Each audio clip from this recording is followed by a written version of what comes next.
Dragonmaw is one of the coolest spells in Elden Ring, and was responsible for one of my favourite playthroughs of it when I did a Dragonmaw run of the base game in one of my earliest build guides. Since the DLC has given us a very cool new way of buffing this spell even further, it's time to go again and see where my favourite incantation ranks in my list of the best weapons in Elden Ring.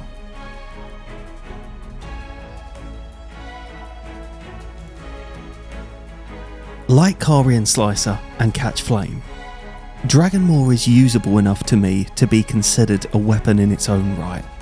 So this is the only offensive spell I'll be using on this run.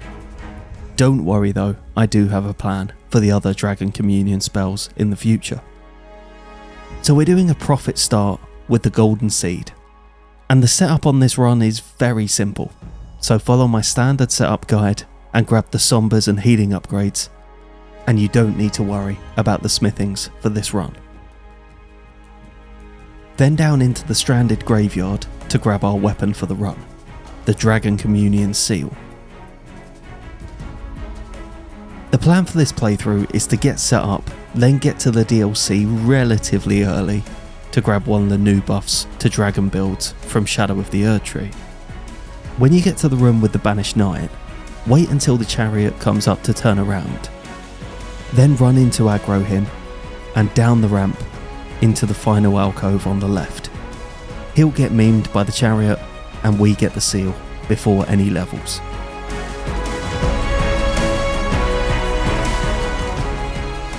Speaking of which, head to Lena's Rise in Caelid to cheese the Knight's Cavalry.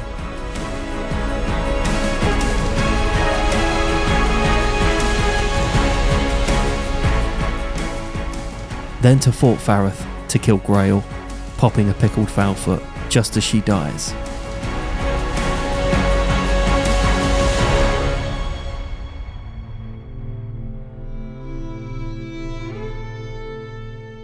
Now because I'm just using Dragonmaw, I could actually get a little more damage with the Erdtree Seal and a Faith build, but since the vast majority of people doing a Dragon build would be going Faith Arcane, that's what I went with. Ride to the Cathedral of Dragon Communion to buy Dragonmaw. Then up to Mount Gelmir for Golden Vow.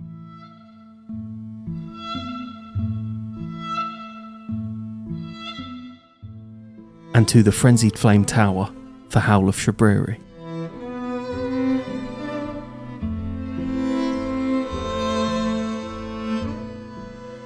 Drop down the cliffs from the Church of Pilgrimage in Weeping for the Faith tier.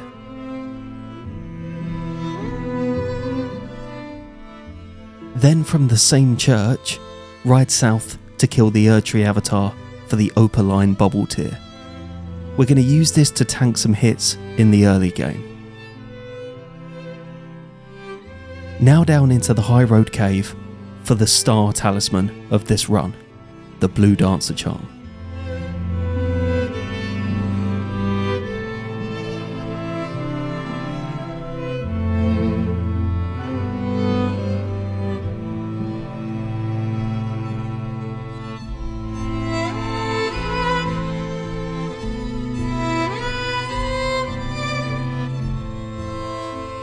Ride to the abandoned cave in Caelid, use Bloodhound Step to scooch through the rot at the start, then go kill the Clean Rot Knights for the Golden Scarab, a talisman we're going to switch to after every boss dies for more runes.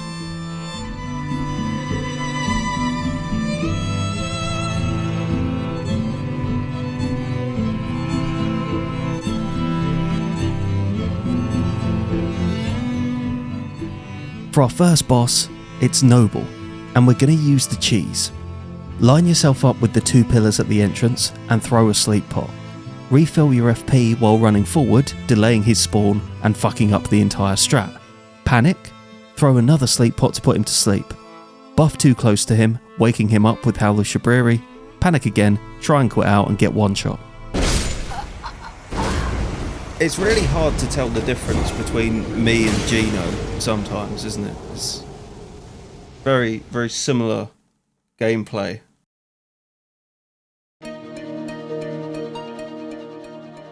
When you actually get him to sleep, 2 Dragonmaws for the stagger, then a third while he's stunned. There's no time for another, so run to the nearest pillar for the rolling attack and chuck another sleep pot for the win.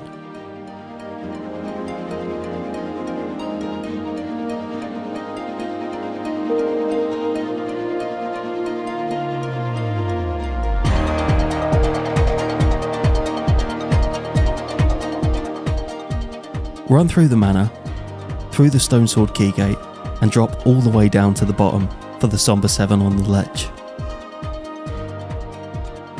For Radahn, you get a scripted fight even if you forget to refill your FP for the killing blow.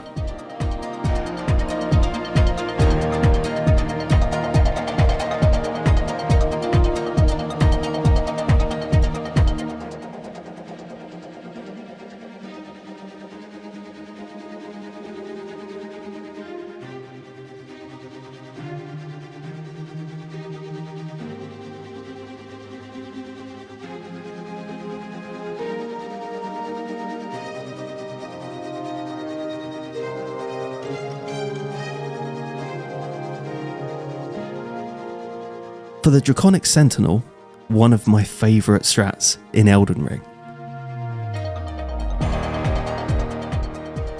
Parry, followed by a Dragonmaw, is safe on all the Rettas and Draconics, and it is without doubt one of the coolest ways of killing these bosses.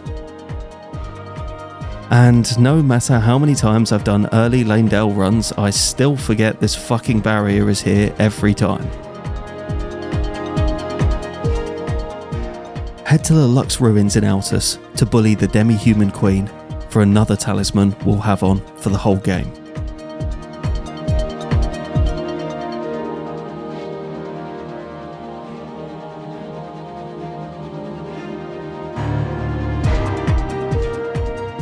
Then to Stormvale for Margit and Godric to open up Leyndell.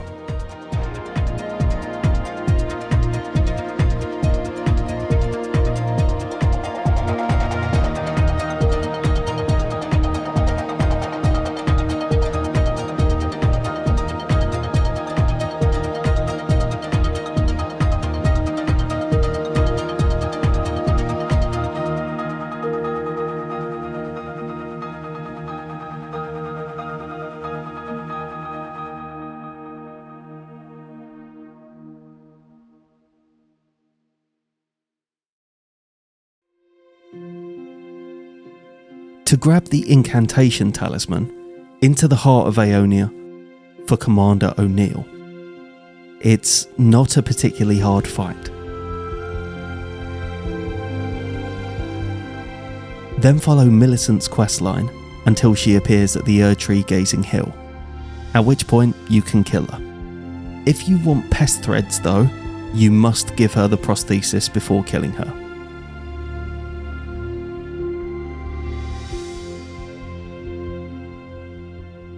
Head through Leyndell, killing the Avatar in the Avenue for the Lord's Rune.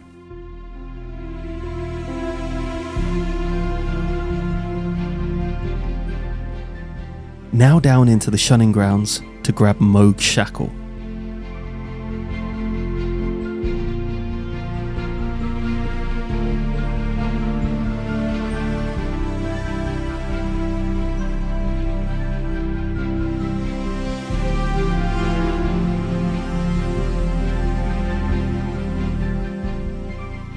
Now for Now for Godfrey. While there isn't much room for Dragonmaws in theory, in practice, if you know the moveset well, and you're okay with some unlocked strafing strats, you can kill him without being hit. If you're not okay with those strats, this is a great fight to learn them on.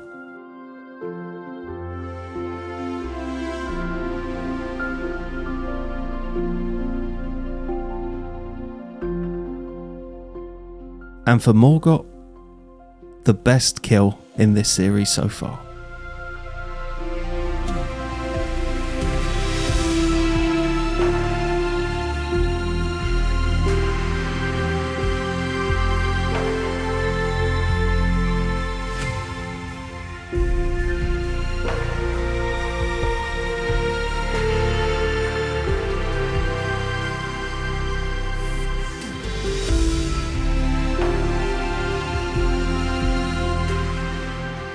To start our journey towards the Shadowlands, head to Castle Sol for Commander Nile. And this fight is a great opportunity to talk about one of the biggest downfalls of this incantation. If you use Dragonmaw like you would a melee weapon, buffering an attack as you exit a roll, you can end up facing in completely the wrong direction. The tracking of the spell isn't awful, it can save you, but if you're facing directly away from the boss when you start casting, you're probably fucked.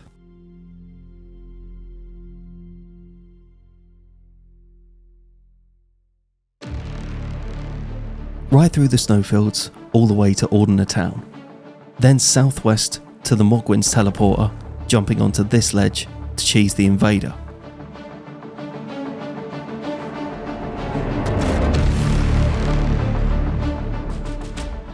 When you get to the palace, chuck something at the pillar to safely grab the Somber 10 from the chest.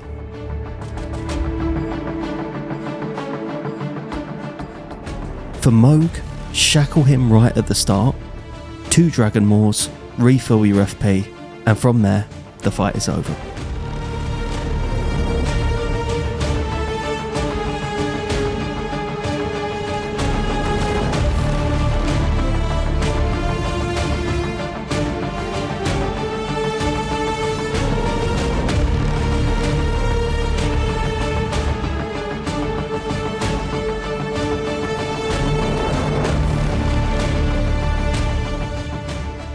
Into the DLC then, and once you've followed the first part of my DLC setup guide, head into the back entrance of the Shadow Keep to make your way up to Messmer's Grace, grabbing all the Shadow Tree fragments and Arnsbark's quest item on the way.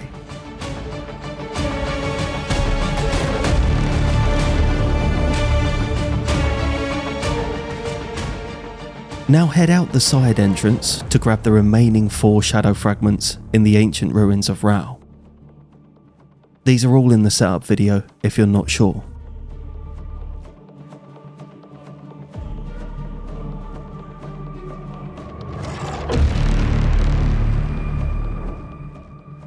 To get the item that we're here for, we need access to the Jagged Peak. But first, down the elevator, past the Fire Knight, and into the secret area that's on the way to Midra to look at the painting. Now into the Dragon's Pit to kill Ancient Dragon Man, who perfectly demonstrates just how devastating this spell is for NPC enemies.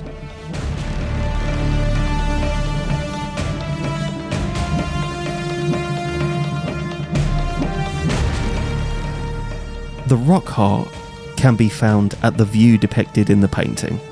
There's no way I'm showing you exactly where this is because finding it is really fun. Using it once turns you into a dragon, and using it again in dragon form boosts your defences and gives you a 20% buff to Dragon Communion spells. And for Dragonmaw, which is already busted, that's quite a lot.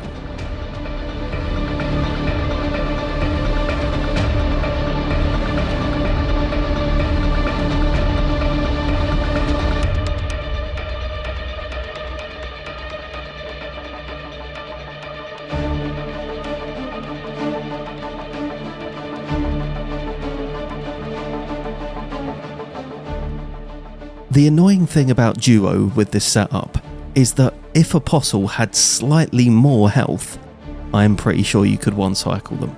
But he dies after one hit, and the spell isn't quite fast enough to attack the hitbox before it disappears.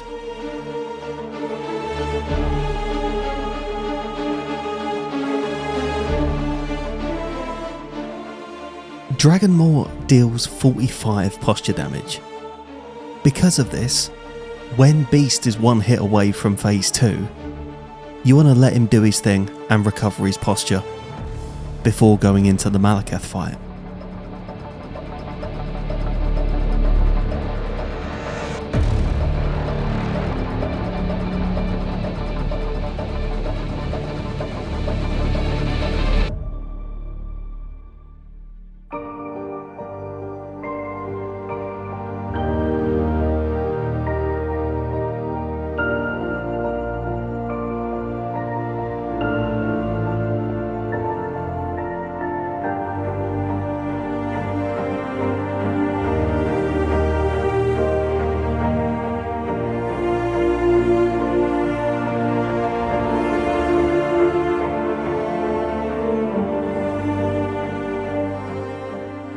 For Godfrey, if you were to get stuck in, you can sail through phase 1 with 3 Dragonmaws. But he will stagger in the cutscene, and we don't want him to stagger in the cutscene. So hit him with 2, then back off for a while as he stomps. Then hit with another 2 to build up just enough posture damage.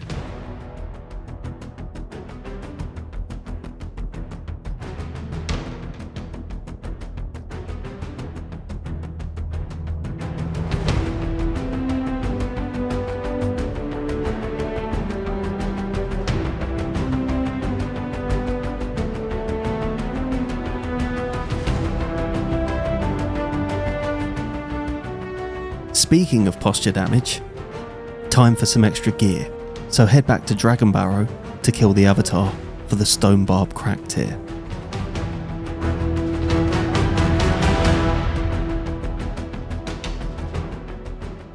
While I was in the area, I went into the Celia Crystal Tunnel for the other Incantation talisman. Generally, I think this is probably overkill for this build. I'd go Ritual Shield or Dragon Crest for the 4th slot. But if you do want to do as much damage as possible, you can pick this one up.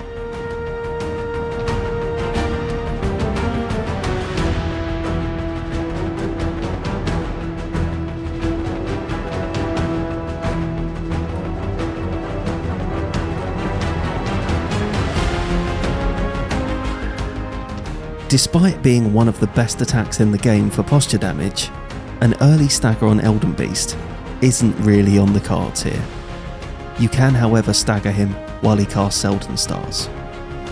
I'd actually recommend having a melee weapon equipped here so you can dodge stars with the riposte animation, rather than getting memed like I did.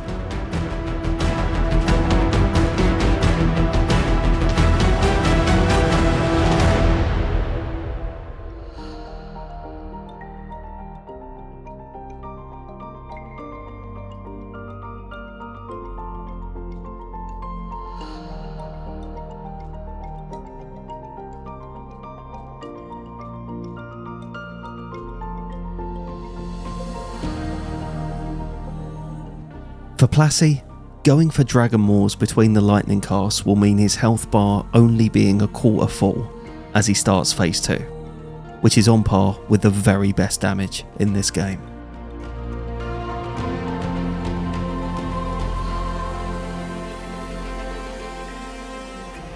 Now to the DLC. And I'll be honest, the reason I didn't rush to make this build when the DLC released was that I genuinely thought with the speed and aggression of the DLC bosses, it would be utterly useless. And while casting it can be a little sketchy, the massive chunks of damage that come flying off health bars mean that while you have to be slightly lucky in certain fights, you really don't have to be lucky for that long.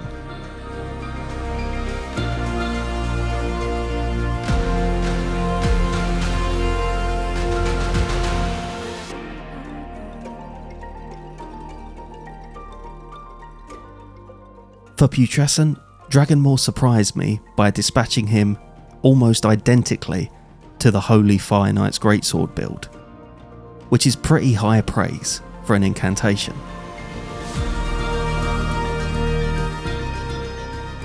Romina is typically the nemesis of any build with a very slow main attack, but due to almost perfect RNG, became the most surprising first try of this series so far.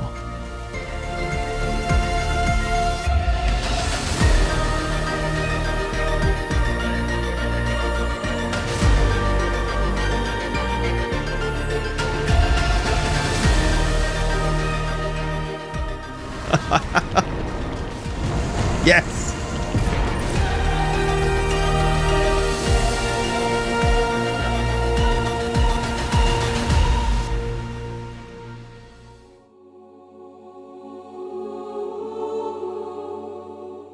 At this point in the run, I headed down towards Midra, killing the 2 hippos and jewelry along the way.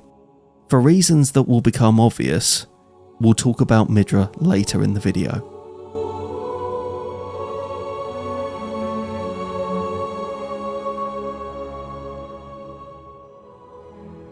Now it's time for Mesmer.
I can't wait for this. This is going to be so enjoyable.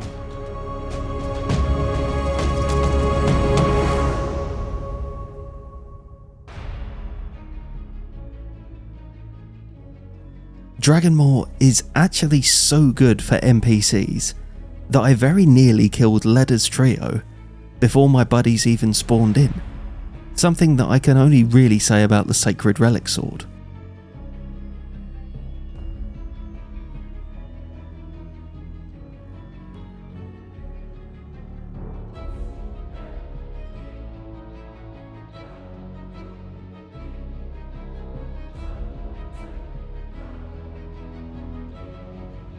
So with Ledder down and Enir Ilum complete, time to finish up the DLC with an epic dragon on dragon fight.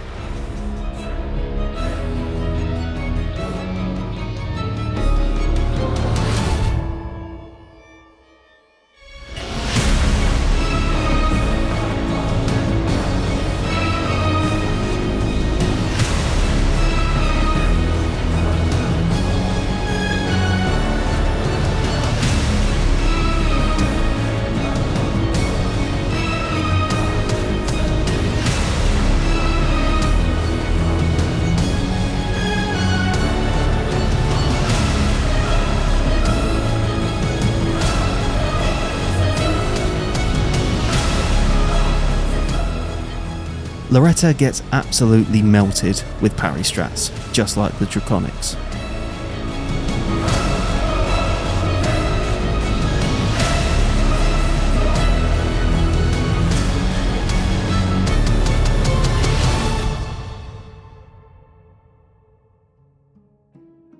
For Melania, I pulled out my unupgraded Dagger to take some ripostes. This isn't necessary for this fight. In my original Dragon Guide, I just Leroyed it, but it does make for more consistent attacks and less chance of getting absolutely memed by Waterfowl. Dragonmaw will knock her down, so it's possible to get 3 in a row with good stamina management. Of course, you could level up the Dagger or just grab a Reduvia or the Misericord to make this an even easier fight. And doing this for Melania gave me an idea for Midra, who when I'd met him earlier in the run had completely wiped the floor with me. The trouble with Midra is if you just go in and fight him with the incantation, his combos are so quick and do so much damage that he can combo you to death in a single Dragonmaw, or inflict madness on you, then combo you to death while you're in that animation. Casting while he recovers from a riposte though, while it won't save you from the first attack, will be enough to get you out of the second hit and avoid madness.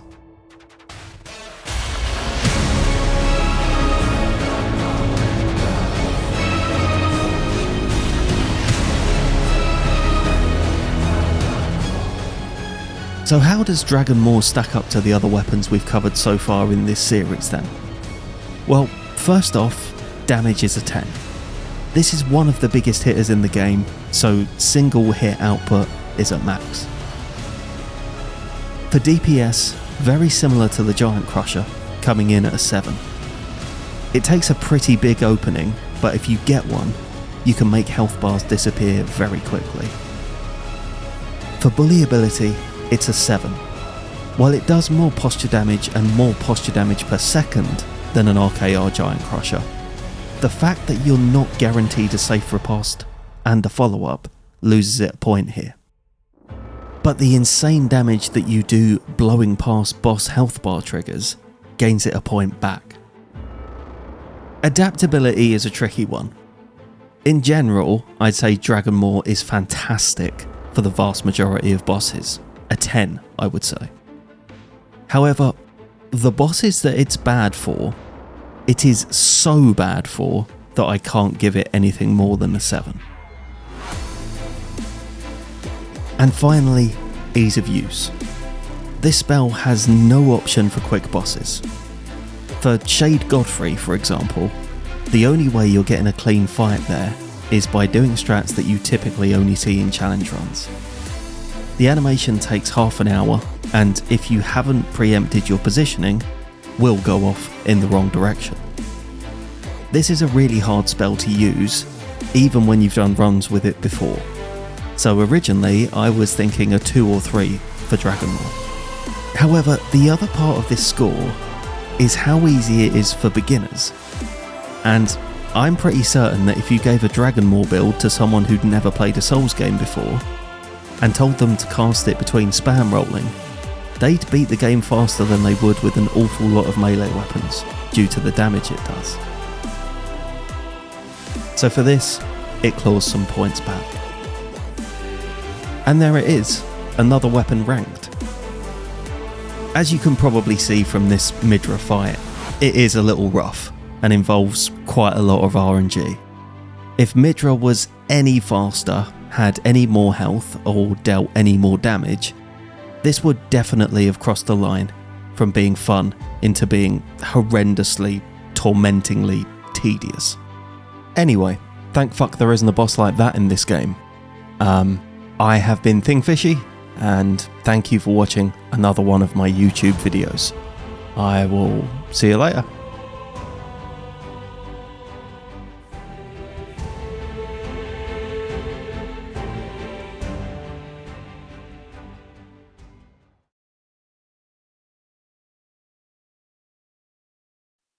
Tarnished One,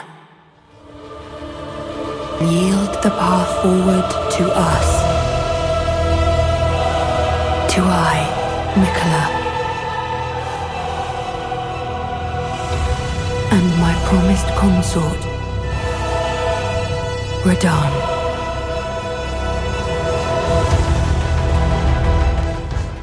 Look, I know I make jokes and meme around on this channel a lot, but this time I am deadly fucking serious.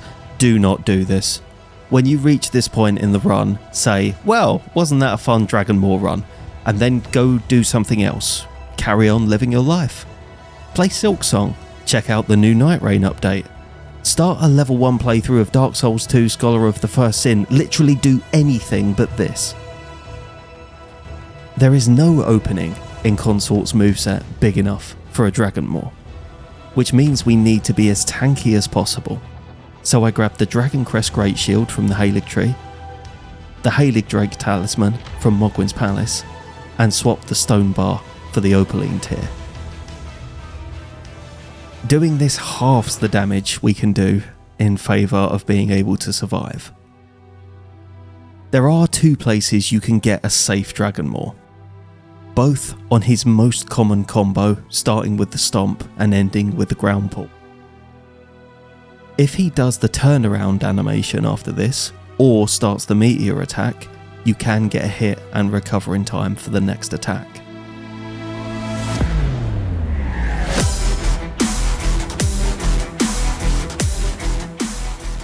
You can also theoretically jump over the Stomp with Dragonmaw, but the uneven terrain will screw you on this 9 out of 10 times.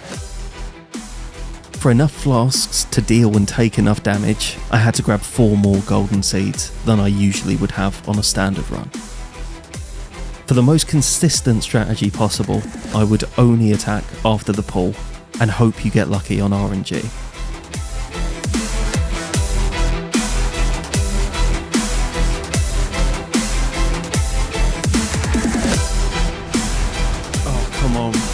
on.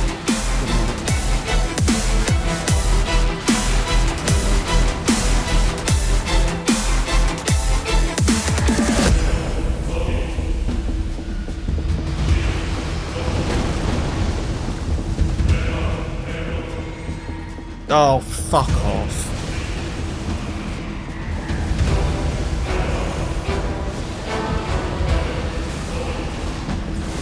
No. No. Yeah. Just fuck you. Yes.